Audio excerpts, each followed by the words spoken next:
칠흑 같은 어둠이 천지를 완벽히 삼켜버린 조선 선조 제위 시절의 어느 쓸쓸한 가을밤. 경상도와 충청도를 잇는 저렴한 험준산악, 문경세제 끝자락의 깊은 골짜기에는 거친 산바람과 함께 사납게 몰아치는 빗소리만이 온 산천을 진동시키고 있습니다. 깎아지른 절벽 아래 비바람을 겨우 피할 수 있을 법한 낡고 허름한 주막 한 채가 홀로 외롭게 서 있습니다. 썩어가는 초가지붕은 금방이라도 폭우에 휩쓸려 내려갈 듯 위태롭고 비걱거리는 문창살 사이로 스며드는 바람소리는 마치 억울하게 죽은 원혼들의 곡소리처럼 오싹하게 들려옵니다. 주막 내부에는 흘러내린 촛농으로 형체를 알 수 없게 된 작은 촛불 하나만이 외로이 흔들리며 미약하고 기괴한 불빛을 밝히고 있습니다.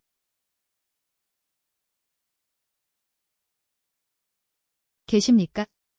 안에 누구 없습니까?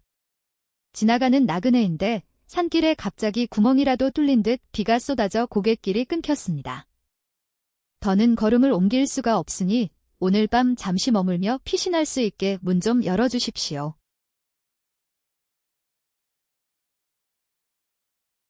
사내의 절박하고 목매인 목소리가 빗소리를 뚫고 주막 안에 울려 퍼집니다.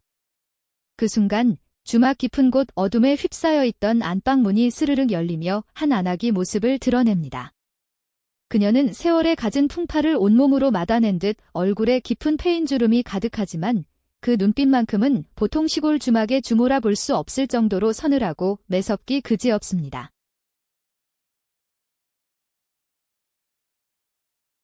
어서 오시오. 이 깊은 밤, 사람의 발길이 완전히 끊긴 이 높은 고개를 굳이 넘으려 하시다니. 이 날씨에 산을 오른다는 것은 목숨이 2개라도 모자란 짓입니다. 나그네님은 대체 무슨 중대한 까닭이 있길래 이 죽음의 고갯길을 헤매고 계신 겁니까?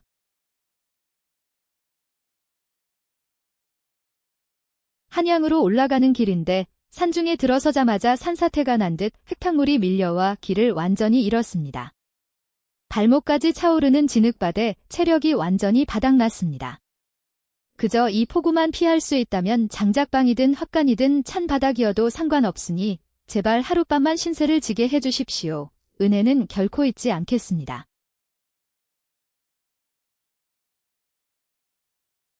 사내가 문턱을 넘어 주막방 안으로 발을 내딛는 순간 방 한 구석 어두컴컴한 그늘 속에 이미 자리를 잡고 앉아있던 또 다른 사내가 천천히 고개를 듭니다.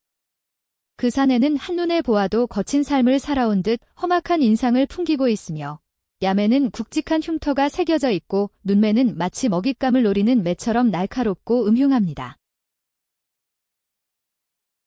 허허, 이거 참. 오늘 밤은 이 흉흉한 고갯길 주막의 손님이 나 혼자가 아니었구먼. 거참 반가운 일이라고 해야 할지 아니면 재수가 옴붙은 불행한 일이라고 해야 할지 모르겠소. 이 비바람을 뚫고 여기까지 들어온 걸 보면 당신도 보통 배짱은 아닌 모양이요.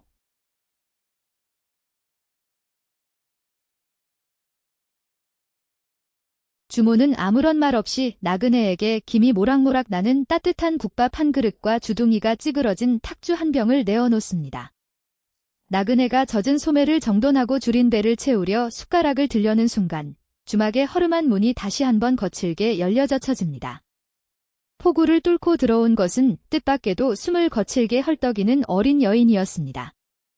여인의 고운 비단 옷은 흙탕물로 얼룩져 있었고 그녀의 손에는 작은 붉은 비단 주머니 하나가 쥐어짜듯 꼭 쥐어져 있었습니다. 제발 누구든 저 좀 살려주세요. 뒤에서 무서운 괴한들이 날카로운 칼을 들고 쫓아오고 있어요. 제발 저를 숨겨주세요.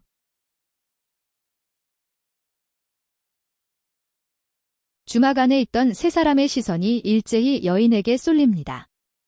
밖에서 몰아치는 빗소리와 뇌성벼락 소리가 더욱 거세지는 가운데 작은 주막방 안에는 4사람 사이의 말로 다 할 수 없는 묘하고 긴장된 침묵이 흐르기 시작합니다.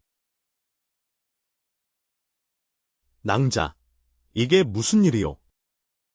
이 깊은 밤, 더군다나 이 험한 산길을 홀로 오르다니요. 괴한이라니 그게 대체 무슨 소리입니까? 저는 이 아래 고을 사또의 수양딸입니다. 오늘 저녁 정체 모를 자들이 사또 댁에 들이닥쳐 불을 지르고 사람들을 도륙했습니다. 집안이 풍비박산이 나고 저는 아버님의 가솔들의 도움으로 겨우 목숨만 건져 도망쳤습니다. 제발 저를 도와주세요.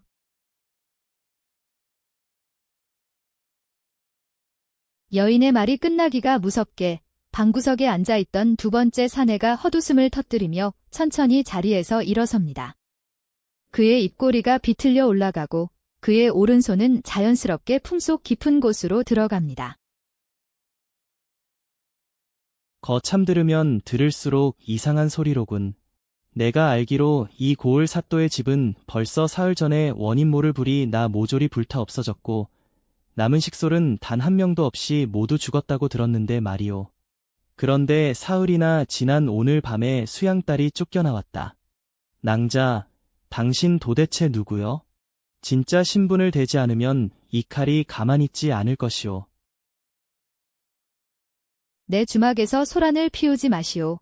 여긴 그저 밤이 깊어 비를 피하러 들어오는 나그네들의 쉼터일 뿐 사연 없는 사람은 단 한 명도 오지 않는 법이오.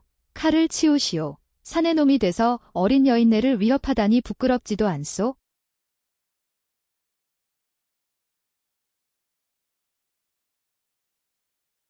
주모의 단호한 태도에 사내는 혀를 차며 다시 자리에 앉았지만 주막 내부의 공기는 이미 얼음장처럼 차갑게 식어버렸습니다.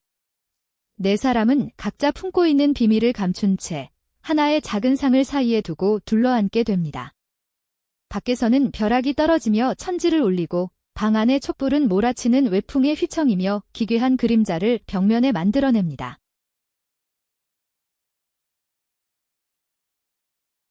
서로 오해가 있는 듯하오. 나는 그저 한양으로 올라가 이번 춘당대 과거 시험을 보려던 가난한 선비일 뿐입니다. 어쩌다 이런 흉흉한 풍랑을 만나 이곳까지 흘러들어왔는지 내 팔자도 참 기구하군요.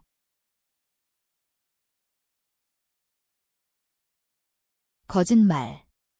저 사내의 말이 모두 거짓입니다. 저 자는 선비가 아닙니다. 사또 댁을 습격하여 불을 지르고 사람들을 도륙했던 바로 그 도적패의 일원입니다. 제가 똑똑히 보았습니다. 저 자의 목에 난 붉은 점을 기억합니다.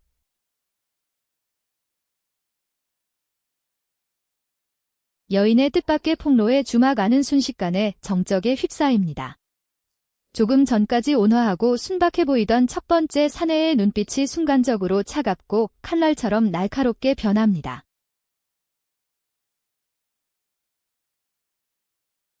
낭자, 말을 함부로 하지 마시오. 내가 도적이라니. 글만 읽던 선비에게 무슨 그런 무서운 누명을 씌우시는 거요? 사람을 잘못 본 것이 틀림없소.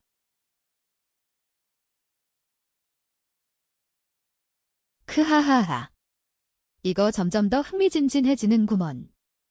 선비냐 도적이냐, 그것이 문제로다. 그렇다면 낭자, 당신이 그토록 소중하게 품에 안고 있는 그 붉은 비단 주머니는 무엇이오? 사도 댁에서 목숨과 바꾸어 가지고 나온 금은보화라도 되는 건가?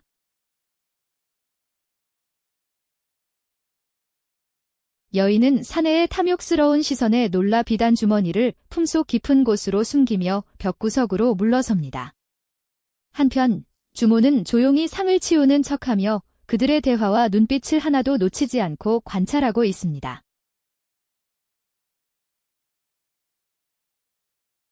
세 사람 모두 참으로 수상하기 짝이 없구려. 하지만 잊지 마시오. 이 주막의 주인은 나요. 내 집에서 피를 보거나 헛짓거리를 하려 한다면 내 결코 자시하지 않을 것이오.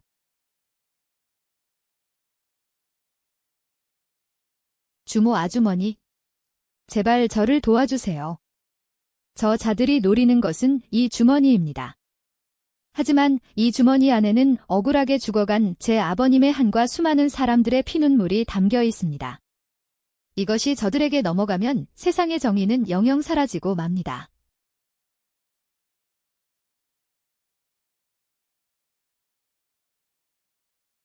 여인의 입에서 나온 억울한 한이라는 단어가 가냘프게 떨리며 방 안을 적시는 순간 주막을 지키던 주모의 눈빛이 순간 극심하게 흔들리기 시작합니다.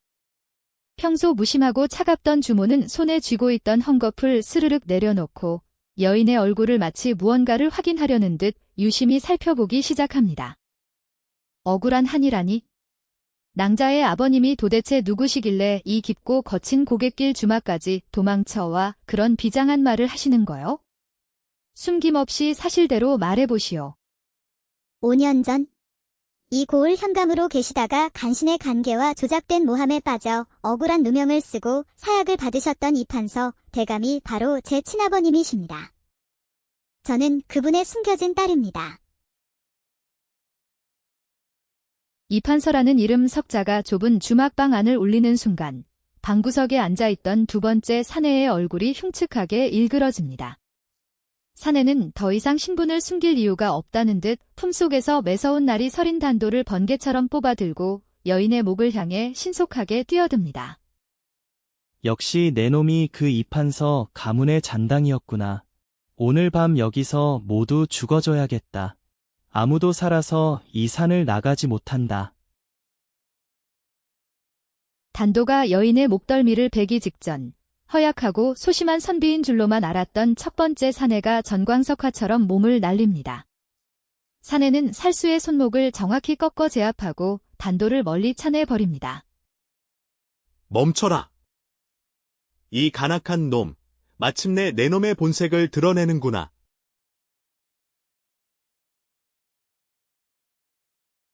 상황은 순식간에 역전됩니다. 순박해 보이던 선비는 머리에 쓰고 있던 낡은 갓을 던져버리고 품속 깊은 곳에서 반짝이는 금빛 마패를 내보입니다. 나는 암행어사 박문수다. 이 고을의 관아 비리와 5년 전 이판서, 대감이 누명을 쓴 사건을 재조사하기 위해 신분을 위장하고 이곳까지 추적해왔다. 암행어사라고. 헛소리 마라. 내 놈이 어사든 임금이든 간에 이 깊은 산속 주막에서 죽으면 아무도 모른다. 살아서 돌아가지 못한다. 그때 벽에 잠자코 서 있던 주모가 벽에 걸려있던 검은 비단에 쌓인 장검을 단숨에 뽑아들고 살수의 목에 들이댑니다. 그녀의 자세는 완벽한 무인의 그것이었습니다. 움직이지 마라. 이놈. 5년 전 충직했던 내 남편 한 부장을 모함하여 처형당하게 만들고 우리 가문을 풍비박산낸 자가 바로 내 놈이렸다. 여인은 믿을 수 없다는 듯 눈을 크게 뜨고 주모를 바라봅니다. 주막을 지키던 주모 또한 단순한 안악이 아니었던 것입니다. 아주머니, 혹시 아버님의 충직한 호위무사이자 끝까지 충성을 다하셨던 한 부장님의 부인이십니까? 아기씨. 그렇습니다. 소인이 바로 한 부장의 처입니다. 아기씨를 이제야 알아보옵니다. 소인이 아기씨를 지키지 못해 지난 5년 동안 이 죄책감 속에서 살아왔습니다.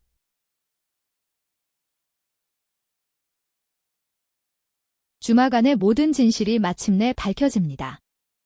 두 번째 사내는 탕과놀이의 사주를 받고 이판서 가문과 한 부장 가문의 남은 혈육을 완전히 말살하기 위해 파견된 살수였습니다. 칫, 일이 이렇게 틀어질 줄이야. 하지만 날 잡는다고 해서 끝날 것 같으냐? 이미 관아의 포교들과 내 동패들이 이 산을 겹겹이 에워싸고 있다. 염려 마라. 이미 내 관군들과 포도대장이 이 주막 주변을 철통같이 둘러싸고 내 놈의 동패들을 소탕했다. 내 놈들의 악행은 오늘 밤으로 완벽하게 끝이다. 밖에서 웅장한 함성과 함께 관군들이 주막 문을 열고 들어옵니다. 살수는 포교들에게 포박당하여 끌려나가고 비바람 치던 주막 안에는 마침내 평화가 찾아옵니다. 어사사또, 아버님과 제 가문의 억울함을 풀어주셔서 정말 감사합니다. 이 비단 주머니 안에 관아의 비리와 탐관오리들의 죄상, 그리고 아버님의 무죄를 증명할 친필 서찰이 들어있습니다.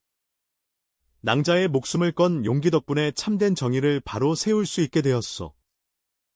이제 모든 억울함이 풀리고 원한이 씻길 것이니 안심하시오. 주모는 감격의 눈물을 흘리며 여인의 손을 꼭 잡습니다. 5년 동안 가슴에 맺혔던 한이 씻겨 내려가는 순간입니다. 아기씨, 이제 따뜻한 밥 한 끼 편히 드실 수 있게 되었습니다. 소인이 정성껏 차려드리겠습니다. 고맙습니다, 아주머니. 이제야 마음 놓고 웃을 수 있을 것 같습니다. 어느덧 동이 터오며 날이 밝아옵니다. 주막을 둘러싸고 있던 어두운 밤안개와 비바람이 물러가고 따스한 햇살이 주막 안을 가득 채웁니다. 참으로 길고도 긴 밤이었소. 하지만 아무리 어두운 밤이라도 진실과 정의는 결코 어둠 속에 묻히지 않는 법이지요. 벼랑 끝 같은 악연으로 만난 이들이었으나 결국 인간적인 의리와 정의로 서로를 구하고 한을 풀었습니다. 먼 길을 떠나는 어사와 남겨진 이들의 뒷모습 위로 따스한 희망의 빛이 내리쬐며 통쾌하고도 감동적인 이야기는 막을 내립니다.